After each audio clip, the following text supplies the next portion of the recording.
Hello, എല്ലാ മാതാപിതാക്കൾക്കും സ്വാഗതം. നിങ്ങളുടെ കുട്ടിക്ക് പഠനം ഒരു വലിയ ഭാരമായി തോന്നുന്നുണ്ടോ? പലരെയും അലട്ടുന്ന ഒരു ചോദ്യമാണിത്.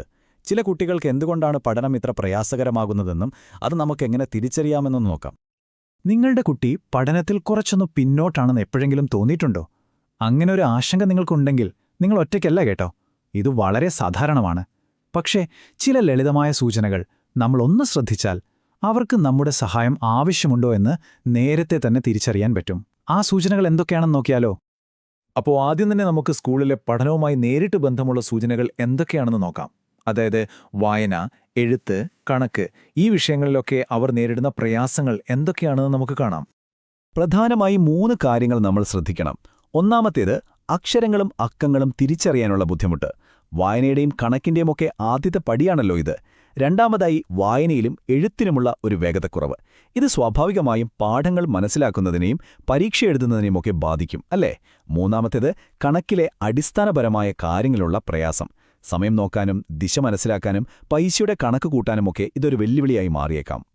ഇനി പഠിത്തമെന്ന് പറഞ്ഞാൽ വെറുതെ പുസ്തകത്തിലുള്ള കാര്യങ്ങൾ മാത്രമല്ല, അല്ലേ? ഒരു കാര്യം ശ്രദ്ധയോടെ കേട്ടിരിക്കാനും പഠിച്ചത് ഓർത്തെടുക്കാനുമുള്ള കഴിവും വളരെ പ്രധാനമാണ്. അപ്പോൾ അതുമായി ബന്ധപ്പെട്ട ചില സൂചനകൾ എന്തൊക്കെയാണെന്ന് നമുക്ക് നോക്കാം. ഒന്നാലോചിച്ച് നോക്കൂ. ക്ലാസ്സിൽ ടീച്ചർ പഠിപ്പിക്കുമ്പോൾ അല്ലെങ്കിൽ വീട്ടിലിരുന്ന് ഹോംവർക്ക് ചെയ്യുമ്പോൾ നിങ്ങളുടെ കുട്ടിയുടെ ശ്രദ്ധ പെട്ടെന്നങ്ങ് മാറിപ്പോകാറുണ്ടോ? ചെറിയ കാര്യങ്ങൾ കേൾക്കുമ്പോൾ പോലും ശ്രദ്ധ പതറുന്നുണ്ടെങ്കിൽ അത് ഏകാഗ്രതയിലൊരു വെല്ലുവിളിയാകാം. ഇന്നലെ പഠിച്ചൊരു കാര്യം ഇന്ന് ഓർത്തെടുക്കാൻ കുട്ടിക്ക് ബുദ്ധിമുട്ടുണ്ടോ? ഇത് ഓർമ്മശക്തിയിലെ ഒരു പ്രശ്നമായിരിക്കാം. കാരണം പഴയ പാഠങ്ങൾ ഓർത്തെടുക്കാൻ പറ്റിയില്ലെങ്കിൽ പുതിയവ പഠിക്കുന്നത് അവർക്ക് കൂടുതൽ കഠിനമായി തോന്നും. നമ്മൾ സാധാരണ പറയാറില്ലേ, റൂമിൽ പോയി പുസ്തകമെടുത്ത് ബാഗിൽ വെച്ചിട്ട് വെള്ളം കുടിക്കാൻ വരൂ എന്നൊക്കെ.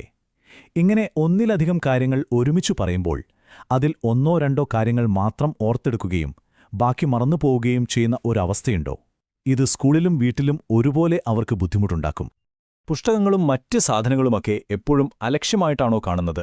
അല്ലെങ്കിൽ ടൈം ടേബിൾ അനുസരിച്ച് ബാഗ് ഒരുക്കാൻ മറന്നുപോകാറുണ്ടോ? ഇങ്ങനെയുള്ളൊരു ചിട്ടയില്ലായ്മ സ്കൂളിൽ പലപ്പോഴും അവരെ വലിയ സമ്മർദ്ദത്തിലാക്കാൻ സാധ്യതയുണ്ട്. ഇതും ശ്രദ്ധിക്കേണ്ട ഒരു സൂചനയാണ്. പഠനത്തിൽ ഇങ്ങനെ തുടർച്ചയായി പിന്നോട്ടു പോകുമ്പോൾ അത് കുട്ടിയുടെ പെരുമാറ്റത്തെയും വല്ലാതെ ബാധിക്കും, അല്ലേ? അവിടെ ആത്മവിശ്വാസത്തെയും അത് ബാധിക്കും. അപ്പോൾ ഈ വൈകാരികമായ മാറ്റങ്ങൾ എന്തൊക്കെയാണെന്ന് തിരിച്ചറിയേണ്ടതും വളരെ പ്രധാനമാണ്. പഠനത്തിലെ ഈ പ്രയാസങ്ങൾ കുട്ടികളുടെ മനസ്സിനെയും ബാധിക്കും. തുടർച്ചയായി തോൽക്കുമ്പോൾ ആർക്കായാലും ഒരു ആത്മവിശ്വാസക്കുറവ് വരും. അത് സ്വാഭാവികമാണ്. ഈയൊരു നിരാശ ചിലപ്പോൾ ദേഷ്യമായിട്ടോ സങ്കടമായിട്ടോ ഒക്കെ പുറത്തു വന്നേക്കാം. അല്ലെങ്കിൽ ചിലപ്പോൾ കൂട്ടുകാരിൽ നിന്നൊക്കെ ഒഴിഞ്ഞുമാറി ഒറ്റയ്ക്കിരിക്കാൻ തുടങ്ങും. നമ്മൾ മനസ്സിലാക്കേണ്ടത് ഇതവരുടെ സ്വഭാവത്തിന്റെ കുഴപ്പമല്ല, മറിച്ച് അവർ അനുഭവിക്കുന്ന ഒരു പ്രയാസത്തിന്റെ പ്രതിഫലനമാണ്. അപ്പോൾ ഈ പറഞ്ഞ സൂചനകളൊക്കെ കണ്ടാൽ എന്തു ചെയ്യും? ആദ്യം തന്നെ പറയട്ടെ, പേടിക്കേണ്ട ഒരു കാര്യമില്ല. ഇത് തിരിച്ചറിയുക എന്നതാണ് ഏറ്റവും പ്രധാനപ്പെട്ട കാര്യം. പ്രശ്നം എന്താണെന്ന് മനസ്സിലാക്കിയാൽ തന്നെ പകുതി പരിഹാരമായി. ശ്രദ്ധിക്കുക, ഇനി പറയുന്നതാണ് ഈ ചർച്ചയിലെ ഏറ്റവും പ്രധാനപ്പെട്ട കാര്യം.